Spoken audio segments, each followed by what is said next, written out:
Hey, everybody. My name is Danny Dumas, and this is the Earn Your Title podcast. And I have my friend Vince Terbrack here. And with Christmas coming up and the challenges of not only like not gaining 50 pounds, but maybe even being healthy, we're going to have a conversation about that and the challenge. And so, Vince, why don't you tell me what you do, and then we can talk about how we can help these guys have a good holiday season.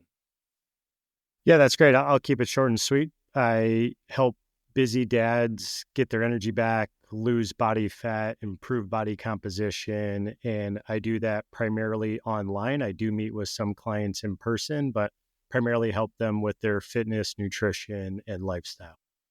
Awesome. What do you think is like the biggest hurdle the guys, especially like in the dad group, is facing as far as being healthy? Man, we could have a 6-hour podcast on that. But I would say the biggest barrier is what they used to do. And now that they're dads and they're full-fleshed in their careers, what they used to do doesn't work very well with that busy schedule. And because most people in general are just kind of all or nothing, because they can't do it exactly how they used to do it, they struggle to do anything at all. So it's really just understanding how to have your cake and eat it too while being a busy dad, because you can certainly be healthy. So it's just really first and foremost, ditching the mindset of all or nothing is barrier number one. Yeah. And when a guy comes to you for coaching, usually what is that barrier that they need to get over as far as like, is it they obviously need to do something different. Like we talked before, like I realized I'm at the point in my life as 44, I can't outwork my diet. Like as hard as I want to, if I don't eat, healthy, I will not be healthy. I can't, I have a friend that runs marathons, and he ran his last marathon. He's had like 5 or 6 weeks off. He goes, "How's it going?" He's like, "It's great. I've only gained 2 pounds." Cause usually he's like, "I'm training, I'm running, everything's good." And he's like, "And then I gained 15 pounds because it's been 6 weeks, but I kept eating like I was training for running," and he hasn't. So what's the journey for guys to kind of change? What are they actually changing? Yeah. So, changing a lot of things. I think first and foremost, a lot of our eating habits and just our way around food and fitness starts at a really young age. And a child with one parent who's overweight or obese has a 50% chance of becoming overweight or obese themselves. And if both parents are overweight, that child has an 80% chance of growing up to be overweight or obese. And so the old apple doesn't fall too far from the tree analogy goes a long way with those stats. So a lot of the guys, unfortunately, just have a lot of bad habits that stem from early on in life. And because, I'm 42, so we're very similar in age, and our parents' knowledge around nutrition was very limited. At least my parents were. And I think a lot of parents, a lot of guys can speak to that.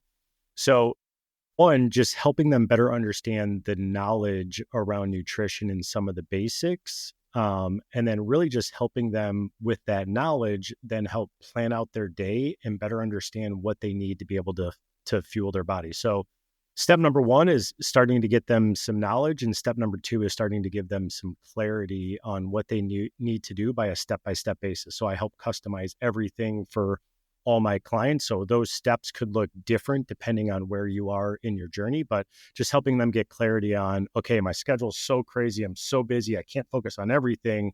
What's the one or two things? And I help them figure out what that is for them to then start taking action. And then we slowly build upon. So what is that? Do you have a knowledge base? Like, are you saying, "Hey, go read this book, listen to this podcast, and do this"? Like, what the resources do you have to give someone like, this is the good knowledge? Because there's a ton of information. Like if you want justification to only eat apples every day, you could find a study and an expert that says you could live to be 100 years if you just eat apples. So how does a guy know? Because I mean, the amount of like fitness book, diet books, blogs, influencers is immense. How do you know what's the good stuff? Yeah, that's a great question. If I said I knew the answers to that, I'd be lying like every other person that says they know the answer to that. I do have a master's degree. I have been coaching for 15 plus years. I have multiple certifications. I've worked with thousands of clients. So I've been doing this for a long time, and it picked up on the trends of things that work for people and things that don't work for people. And it is different strokes for different folks. And I think that's part of the benefit of getting one-on-one customized coaching is it's not a one-size-fit-all answer. So in terms of finding the knowledge, what I help my guys do is we get results pretty quickly. Gotcha. And so I build a lot of trust with guys when I'm like, all right, based off of what you told me, these are the things we need to focus on. These are the results we can expect. And if they get those results, they become pretty trustworthy pretty quick because we're aligning, what we say we're going to do with what's actually happening. Gotcha. So with weight loss, and I know you've got something coming up for getting you from like Thanksgiving to Christmas. Yeah, and it's healthy. So we'll talk about that. But in general, and I think weight loss in our age category is probably near the top of, I want to be healthy. Some guys want some performance things, but usually if you can get your weight to where you want to be, all the performance stuff is helpful. Like I know if I said, hey, I want to run a marathon next October, it's probably helpful for me, one, to get to a good weight and then start running on, pounding my knees into the ground. Like that's probably a good idea. So with weight loss being kind of the main idea, where do you see the first steps? Like what is more important? Is it the diet? Is it eating? Or is it working out? Like where do you kind of direct guys with that's their primary goal? Yeah, love it. And you got wonderful questions. So, if we had to divide it into three buckets, nutrition, the exercise piece, and then lifestyle. And from the lifestyle side of things, I'll bucket that with lifestyle as far as sleep and nervous system management, or another way to say that is stress management.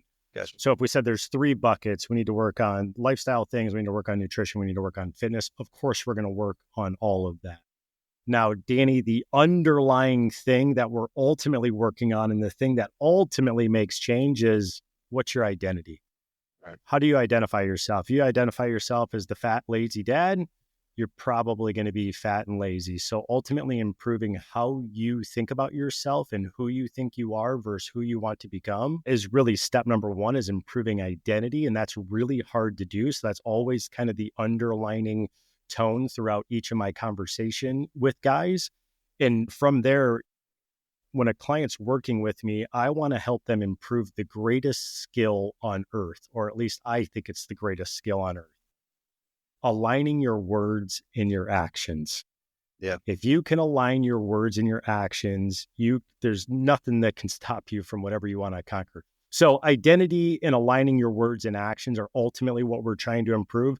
But to answer your question more specifically, nutrition, hands down, is what we're going to focus on first and foremost. From an exercise perspective, I honestly just need you to do something. And that something could be as little as 10 push-ups while the shower's warming up, 10 squats while your kid's in the bath, like just something to get your body moving. But the nutrition side of things, and then I have layers inside of the nutrition that we'll put some emphasis on depending on where you're at. Yeah, I think that the mindset thing makes sense to me. I if you ask most guys, like, hey, are you an honest person? They would say, yeah, I try not to lie. I'm like, do you lie to yourself? Because most guys do. Or maybe not even lie is not the right word, but not keep promises. Totally. It's not like I'm lying to myself. It's like, tomorrow I'm going to get up at 5 and go work out. And in your head, you're like, man, I didn't go to bed till midnight. That's not enough sleep. I'm going to hit the snooze 7 times. Like, you know that. Like, like, I'm going to do it. I'm going to do that to myself. And I was like, don't lie to yourself. One, if you do go to bed at midnight, don't mess with yourself to say, yeah, I'm going to get up at 5. No, you're not. Just say, I'm not going to do that today. Maybe at noon, at lunch, I'm going to go do, push-ups at lunch. So I think that is, don't break promises to yourself, especially if you just can't keep them, because the life happens. And I think that's hard when you have those responsibilities and there's things you want to do, but then there's reality. Like if your kids are going to go play sports and you and your wife are like going to have 17 things to do, you're not going to, name the thing that's really important that day. So don't do it, but try something. Do you think most of your work is the mental side when you're doing those coachings and like the online actual coaching? It's mental. It's almost counseling. Danny, I would never tell the internet that. I would never sell it that way, but it's hands down the magic of the program. Right. Of course. I'm not a psychologist or a doctor. Yep. Right. I'm picking it up. Yeah, but so definitely. So the mindset side of things is which will land better with guys if we start getting results. So that's where we do start with the nutrition side of things, and we start getting results. So that way, when the things that I am from the mindset piece side of things tend to land a lot better once we start getting results. But yes, the underlying program is 1,000% mindset, and that really goes to a lot of things in life is mindset. Yeah, for sure. Is that where the Dadletic thing is? It's the mindset. I'm a athlete at work. I'll tell people I'm a tactical athlete. I have that mindset, and that mindset means that I need to be able to physically do my job and I know what my job is. I need to be able to wear an SCBA for at least 20 minutes and go all out for 20 minutes. Like that is my benchmark because I know the air in my tank's going to run out. And so I have that in my head when I'm working out. I'm trying to get to that point where I'm taking that 20 minutes, maybe I'm making it 25. So is that where Dadletics is? It's like, hey, you're a dad, you're an athlete. Like this is like, what do you train for as a dad? Obviously losing weight is the thing we think about, but what is like the physical requirements of being dad in your opinion? Yeah, I'm glad you brought that up. So definitely a difference between dadlete, where I would use that word athlete. Right. I actually don't use the word athlete very often because it's pretty clear if you're an athlete or not. You're competing and participating in an organized sport. So I do use the word athletic, and that's Dadletic is obviously really the name of the company. So in terms, and not that you were calling it any different, but just to delineate, words are obviously important. So from the athletic side of things, Dadletic comes from two main things. Is one question I asked dads is on one of our very first phone calls is, could you list or can you list the characteristics of what it means to be a good dad? And Danny, just off the top of your head, what are some characteristics you would say make a good dad or what you try and live? Yeah, I'd say to provide, obviously, both financially and physically for my family, to provide a safety, so they feel comfortable, a peaceful home, and, the chance to be happy and to enjoy life. Awesome. So, and Danny, the answers are very similar that I hear from guys. It's, this list of provide and protect and be loving and have fun and be honorable and, all these things. So it's just like, cool, you have all these words to describe the characteristics of being a great dad. How about we just sum that up? Instead of having to memorize all those words, what if we just sum it up into one? Be dadlet. The other side of the coin of Dadletic is typically when I ask guys, hey, when we're, because most guys do come to me for the weight loss or the body composition side of things. It's, hey, when did you have your best body composition, or when were you at the weight that you felt the healthiest? And it's typically when they were in their teens or in their early 20s and they were playing some kind of sport. Now, not all the guys played sports younger, but the majority of them did. And then they became a dad, and that's when things kind of fell off the rails. And so the word Dadletic is mashing these two worlds of when you were in your best shape, then you became a dad and things fell off a little bit, but you got really loving and really caring. You gained a lot of great qualities becoming a dad. Why don't we just mash these two worlds together and be Dadletic? Yep, that's awesome. One thing that I don't think dads in general think about is your physical health, and maybe like the strength and correct weight can make you a better dad on the soft skill sides. Like when you come home, if you're exhausted from work, from whether maybe you have a manual labor job or maybe you're sitting at a desk and your 6-year-old said, "Dad, you want to wrestle?" And you're thinking, "I am so tired right now. I'm mentally." If you're not mentally drained and physically exhausted because you are healthy, you go wrestle. Like, and if you have little kids, realize, because I'm in this, I have the whole spectrum, 6 to 16. My 14-year-old daughter doesn't want to wrestle anymore. Your old son, well, he throws a little bit of jabs at me every now and then. The other day, he tried to swat at me, and I grabbed a hold of him. So we might wrestle a little bit. But my 14-year-old, she doesn't want to. But my 6-year-old, she wants physical contact at all moments of the day. And if I'm healthy, I can give that to her. I can meet the need of that physical touch, and you'll never get that back. And to have to say no because you're exhausted or because your back hurts because you've been locked in a seat all day, take that, like, that shouldn't motivate you. If you've ever said no to your kids because you were tired, that shouldn't motivate you. Now, you can be tired. I do say no to my kids sometimes. My job's tough and hard, and sometimes I need to go take a nap. I'm not shaming you for it, but if it's a daily occurrence, go get some help. like to do something. And which I think it would be a good segue is, what do you have coming up? Like, what is this program taking us from, right around Thanksgiving to Christmas, New Year's? What is that? Yeah, awesome. And just to hit real quick on your piece, definitely being able to play with your kids is like the ultimate goal. And I can tell you, I consider myself to be a manly man. I got an 800, testosterone. Like I love being gritty. I love, doing hard work type of deal. I tell you, man, every single time a dad comes to me who struggles with being overweight and they send me a picture of now exercising with their kids, there's nothing that from my heart melts my heart more, softens me up more than seeing that dad connect the dots and being like, oh, we should be doing this together. Yeah. So I appreciate you sharing that. So yeah, coming up on December 2nd through the December 22nd, I do have a 21-day Christmas challenge that I am proposing to dads. And what I'm calling it is basically Win the Holiday. And WIN is an acronym, WIN, and the W stands for weight management. So I don't necessarily care if you want to lose weight during this time of year, or if you just don't want to get too overweight, whatever it might be. I don't necessarily think that this time of year, unless you're have some serious medical conditions or you're seriously dialed in, I do think it's okay during this time of year for some guys just to be like, hey, the goal is just to not look like Santa Claus by the end of it. Right. And on average, American studies show, it's only 2 to 5 pounds gets gained during this holiday season. So it's not too bad. However, studies also show that weight never gets lost. So you start piling up 4, 5, 6 Christmases, and now you know where the 20, 30 pounds came from.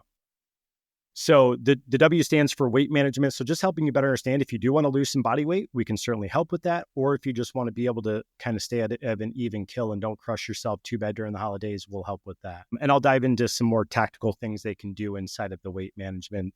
The I stands for increase energy. So obviously there's a lot of overwhelm during this time of year, kids' activities, then the kids being home for an extended period of time with Christmas break, on top of all the social events, end of work projects, all that kind of stuff. So a lot of overwhelm.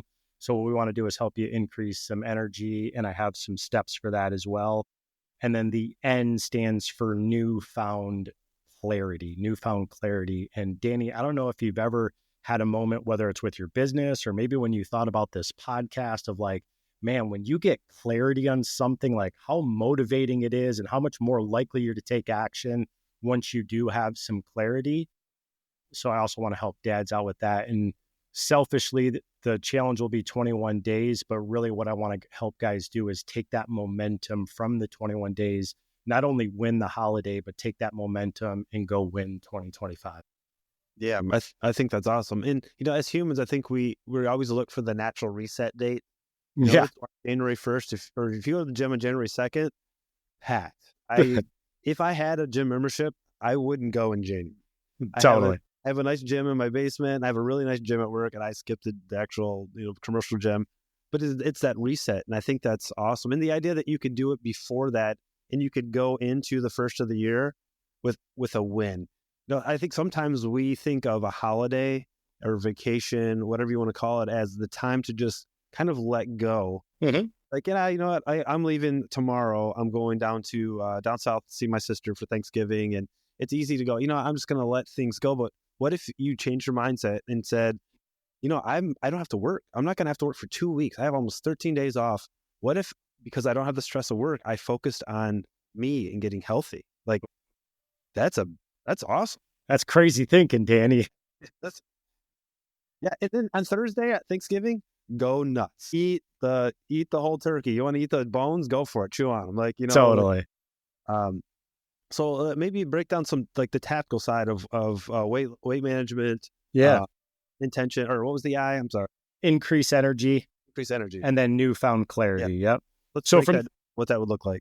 Awesome. So from the weight management side of things, I think really simple. What helps my guys most is obviously being proactive with your food. If you're reactive with your food and you're deciding what to eat when you're starving, you're going to make dramatically different choices than if you think about your food in advance and plan it. Fair enough? Yeah, that's fair enough. Awesome. So for the majority of my guys, eating 4 meals a day works best for them. Now you could say, hey, I normally only eat 3 times a day, breakfast, lunch, and dinner, and then I have a snack. Well, that's 4 times a day. So you eat 4 times a day. I just like using the word meal instead of snack, because if we use the word meal, hopefully it gets you thinking about, okay, maybe I should have some protein, maybe a fruit, maybe a veggie. Versus when you think snack, you think back of the cupboard, chips, candy bar, whatever. So I like to just use the word meals. So 4 meals a day. And instead of planning the days starting, I like to actually work backwards because most people struggle with late night eating. And so we want to start there.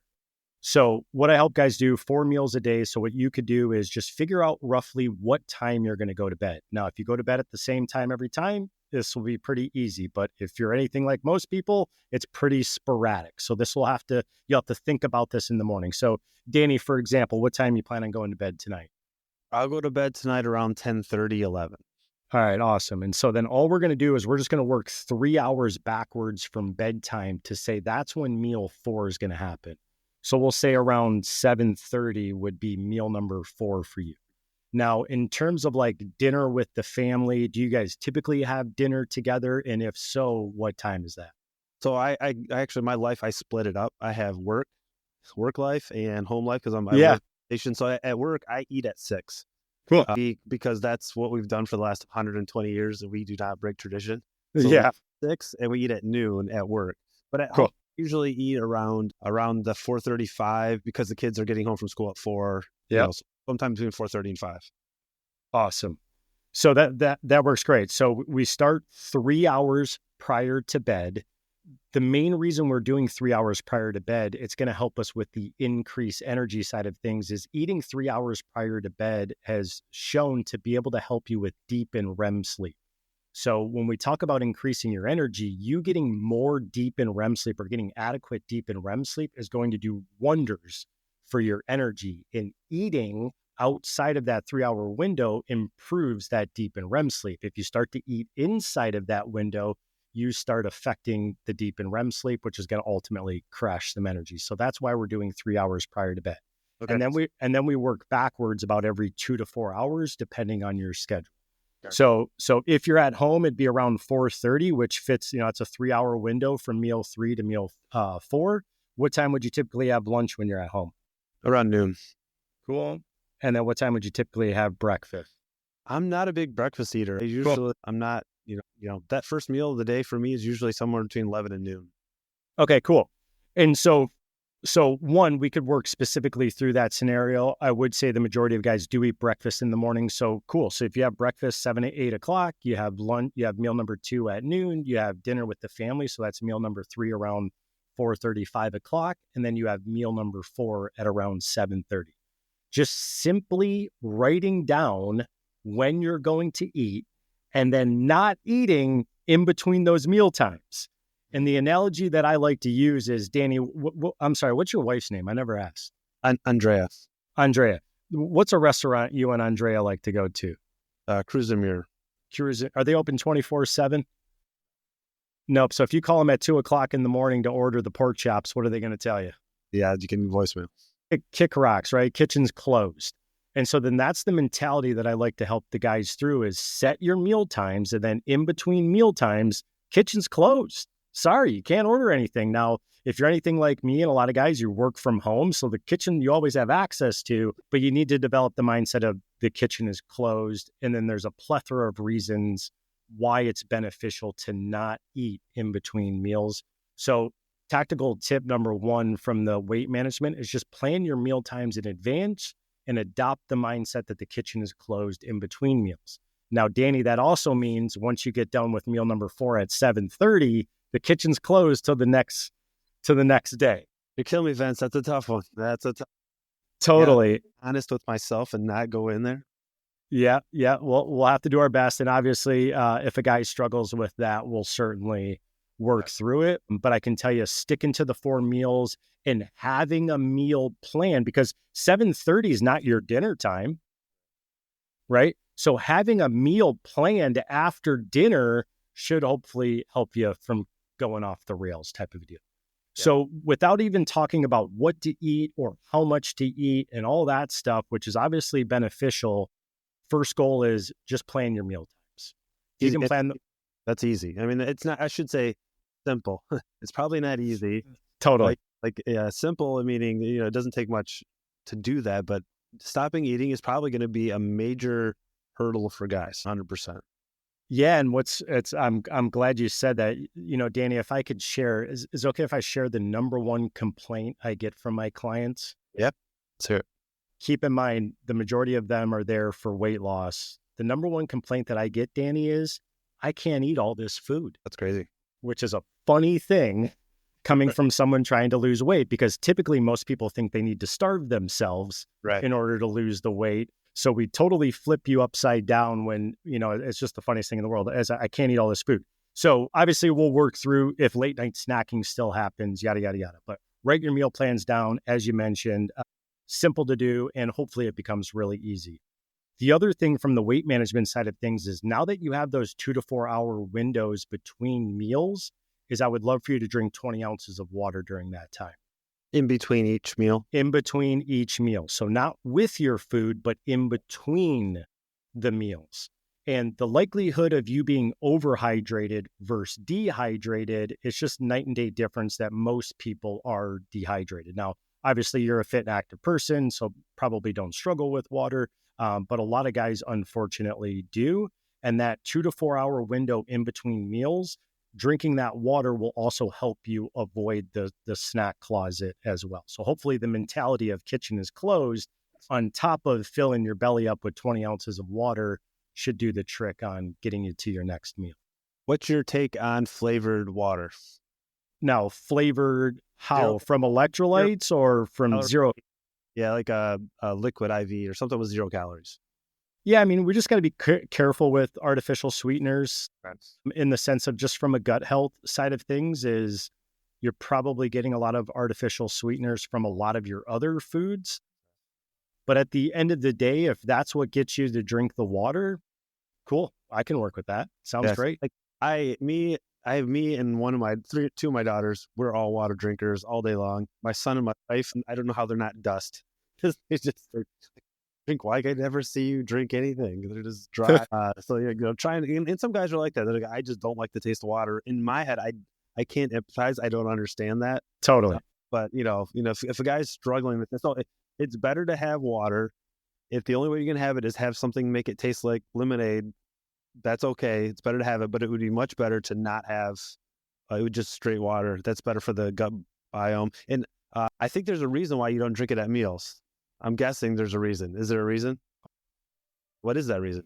So that's actually my third tactical tip from the weight management side of things is to chew slowly. So there's a lot of reasons to not drink the water with the food. But what I ultimately want to avoid is people normally drink water because they suck at chewing their food. In the process of chewing your food and properly turning it into paste before it gets into your stomach allows your stomach acid to build up. So that way, when you do swallow the food, you absorb and are able to use the nutrients a whole lot more effectively. So if you're drinking the water, drinking the liquids with your food, it's most likely because you're not chewing very well. So your body then struggles to digest and absorb big chunks of food. You don't let stomach acid come up enough. So you're really messing up the process of being able to properly digest and absorb and use the nutrients from your food. That makes complete sense. Yeah. So in terms of the water side of things, if you did need to add something, I would prefer adding electrolytes. So electrolytes are just sodium, potassium, and magnesium. You can buy those just off the shelf type of a deal. Or of course, there's plenty of supplement companies out there selling their concoction of sodium, magnesium, potassium, and some kind of flavor. Do you have one that recommends from a just you like it standpoint? Yeah, I do. BPN, Bear Performance Nutrition. It's a kid down in Texas. Started off a long time ago, 10 years ago, just in his apartment. Now he has this massive complex. Nick Bear is the guy's name. So he's incredible social media presence. But so I really like his products. BPN electrolytes are great. And they have a bunch of different flavor options as well. I'll link that in the show notes so guys can check that out. Sure. Okay. So from a weight management side of things, plan your meals. drink your water, chew slowly. Seems fair. Simple. All right. So the I in the win side of things. So the I is increased energy, and the greatest restoration of energy comes from a good night's sleep. There's nothing on planet Earth. There's no amount of caffeine. I've never tried cocaine. I do hear it's a hell of a drug, but in terms of actually feeling energized, a good night's sleep is our best bet. And so obviously there's always extenuating circumstances, being a firefighter, having a kid, having a toddler, an infant is going to wake you up. Maybe you have a kid who deals with night terrors, whatever it might be. There's always extenuating circumstances. But with that being said, you might as well still set yourself up for the best night's sleep possible, even if you don't get it. So with that being said is 10, 3, 2, 1, 0. 10 hours prior to bed, try and limit any caffeine. Good. So if we already planned out from our meal times what time we're going to bed, so you said around 10:30, so just work backwards 10 hours. So that means around 12:30, no more caffeine for you. The 3 stands for 3 hours prior to bed, no food, which we already know that for you would be 7:30. 2 is limiting any liquids 2 hours prior to bed. So any kind of liquid, that could be water to alcohol. Now, this works really great for my guys who do like to drink like a nightcap before bed, a whiskey before bed type of deal. Is I can help get them to hopefully slow that down a little bit by trying to avoid any liquids 2 hours prior to bed. The main purpose of that is so that you don't have to wake up and go to the bathroom. Now, as a guy, all of our prostates are growing, so it is an inevitable thing to struggle to stay asleep throughout the entire night. But once again, we might as well set ourselves up for best case scenario. So that's 10, 3, 2, and then the 1 is turning off any overhead lights 1 hour prior to bed. Turning off any overhead lights. You could have some lamps on at the side or maybe a light on in the other room type of a deal, but we want to turn off overhead lights to help our body circadian rhythm into, hey, the sun went down. Now, as we know, in Michigan right now, the sun's going down at 5 o'clock. Yeah. It's, we can't have all the lights off all day long, but that 1 hour prior to bed, making sure you turn off overhead lights will help set that circadian rhythm. And then the 0 stands for no snoozes on your bedtime and no snoozes on your wake time. So all of these, the 10, 3, 2, 1, 0 are all set up to give you the best chance possible at getting adequate deep sleep and REM sleep. Getting adequate deep sleep is God's way of giving us a testosterone shot every single night. Would you like more testosterone, Danny? Have it. Yeah. Heck yeah. You get a free shot by God every single night if you can get adequate deep sleep every night. So deep sleep is responsible for restoring our hormones way beyond testosterone, but most of us guys know testosterone. And the REM sleep side of things is basically the garbage men of our brain have enough time to take out all the garbage. Adenosine is something that gets built up into our brain the longer we stay awake, and we need to be able to clear that adenosine out to be able to then feel awake. And so what coffee does a great job of is coffee fits into the parking spots where adenosine should be. But if you've been up all day or you've had a really stressful day and you have too much adenosine and that caffeine has no receptor to park its spot into, you don't get that bump from caffeine like you once did, or, you could drink a whole pot and still fall right asleep. That's a problem. Yeah. So all of this, so the REM sleep side of things and getting adequate REM sleep, give the garbage men of your brain enough time to clean out all that adenosine. So then that way you wake up feeling refreshed, mental clarity, good memory, all that good stuff. So 10, 3, 2, 1, 0 is, and real quick on the 0 is, if you have to set an alarm clock to wake up, I think it should be a law that you have to set an alarm clock to go to bed. I'm a little fictitious, a little mischievous on that, but just to make sure you go to bed on time, because that's when most of us kind of kick the can down the road is, I'll just stay up a little later. But if you have to wake up to an alarm clock, you should go to bed to an alarm clock. Get your butt in bed. Yeah, a little hack. I'm sure it's probably on Android as well, but iOS has a bedtime feature. For me, it turns off my watch and it turns off my phone notifications. You can set it so like you can still have access to, like, your family can call you or text you, but yeah, it will make it harder to use your technology because it's bedtime. Awesome. Yep, that's super, super helpful. And on the snooze side of things, have you ever hit the snooze? Are you a snoozer? I'm a snooze guy. I love me a good snooze. Love a good snooze. So our body goes through 90-minute cycles of sleep. So That's typically why we need around 6 to 8 hours worth of sleep time, so we can go through enough cycles to accumulate deep in REM sleep. Because you don't get, so the goal is 90 minutes in deep and 90 minutes in REM or more. And so you don't get all 90 minutes in one big chunk. You get a few minutes in one cycle, a few minutes in the next cycle. So by hitting the snooze, if I could ask you, do you feel refreshed when you finally get up from hitting the snooze button? Or is it just pulling your butt out of bed because it's enough's enough? Yeah, it's probably enough. Like it does feel good to hit the. It doesn't feel good to wake up afterwards. Like to get that 6 more minutes of or 9 more minutes, which is a random Apple thing. It's always 9 minutes. Totally. It feels like going back to sleep feels good, but getting up, I'm never more refreshed. Yeah. So with that being said, is because what's happening is hitting the snooze button, your body then starts dumping hormones to then put you back into a 90-minute cycle. Gotcha. That's logical. And so melatonin is a hormone. Melatonin, do you ever take melatonin? You know people that take melatonin? Hopefully you don't have to take it. Your body's just really great at producing it itself to put you to sleep. But when you hit the snooze, your body starts dumping these chemicals saying, all right, I guess we're going back down for 90 minutes. That's cool. Yeah, that's logical. Awesome. But hard. But hard, of course. Yeah. So increase your energy. We need a quality night's sleep. Hopefully 10, 3, 2, 1, 0. Obviously, there's a lot there. Pick one of them, work on one of them to get some better sleep. And then the N is newfound clarity. And from the newfound clarity side of things, and we hit on it earlier, is first and foremost is who do you think you are? So in this journey, so obviously from a weight loss side of things is most of the guys, when I'm in conversation with them initially prior to being a client, it's like, hey, I'm sick and tired of being the fat guy.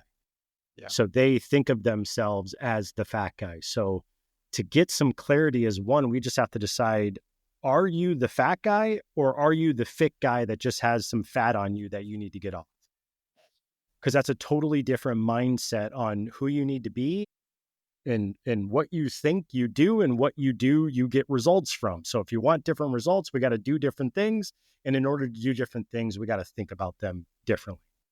So first and foremost, from the clarity side of things is really identifying who you are and then putting your flag on the ground on like, today's the day that I'm not going to go away from this flag and this is who I am.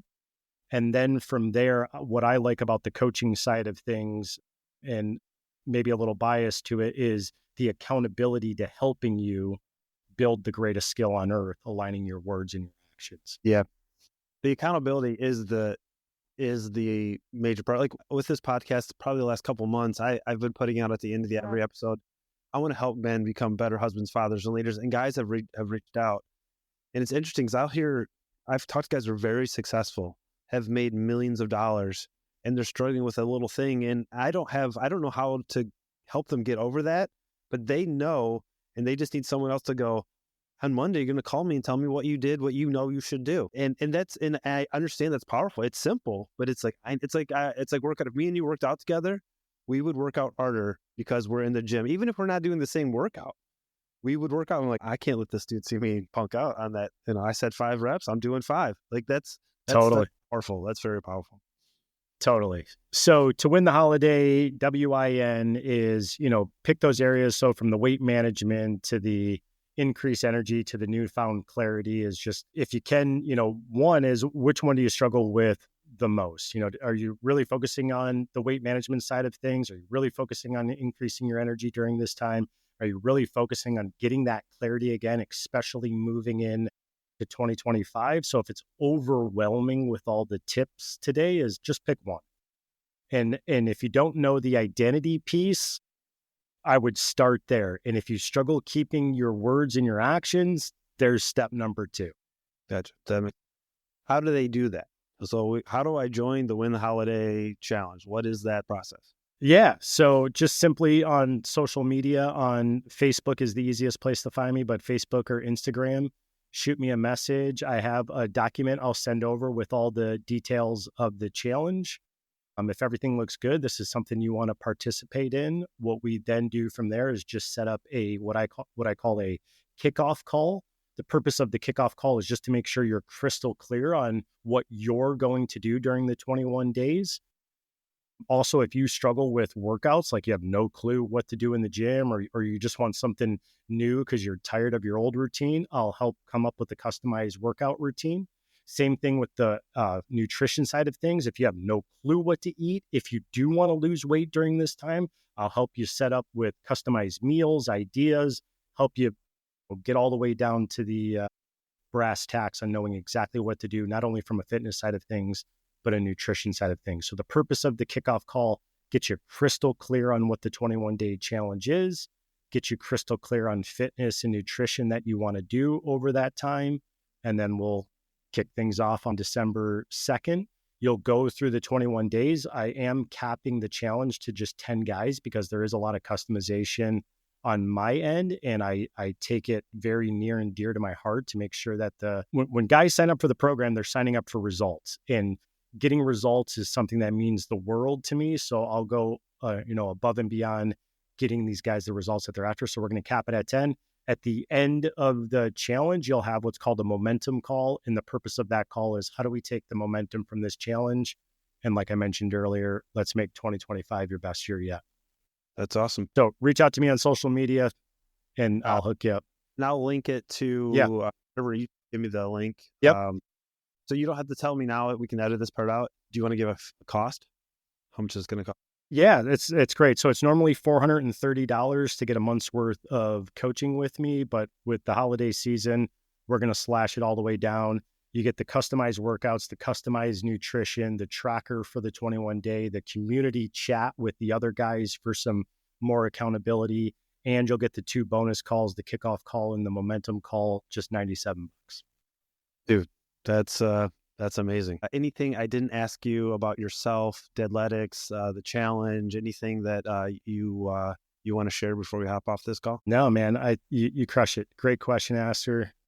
I love Jesus. I love my family, and whatever I can do to help a dad get in control of his health. I can't do the work for you, but I'm all in if you're all in. Yeah. And so I didn't know how much it was going to be. We hadn't talked about this. Guys, you cannot get coaching for anything for $99. That is if you're not happy where you're at, and you are going to need, there's only 9 spots available because I'm going to take one. So that's where we hang up. I'm going to figure out how to make this happen. $100, you cannot tell your wife you don't want anything for Christmas. Give yourself the gift of becoming a better man, the mindset of who you want to be. Like, that's what this podcast is about. Better husband, father, leader. You can't do that without being healthy, without having the right mindset, and without having the energy to do that stuff. So you should jump on this. Yeah, jump on it. I think it's going to be awesome. Vince, man, thank you so much. This has been really good. My name is Danny Dumas, and this is the Your New Title Podcast, and I'll talk to you later. Bye.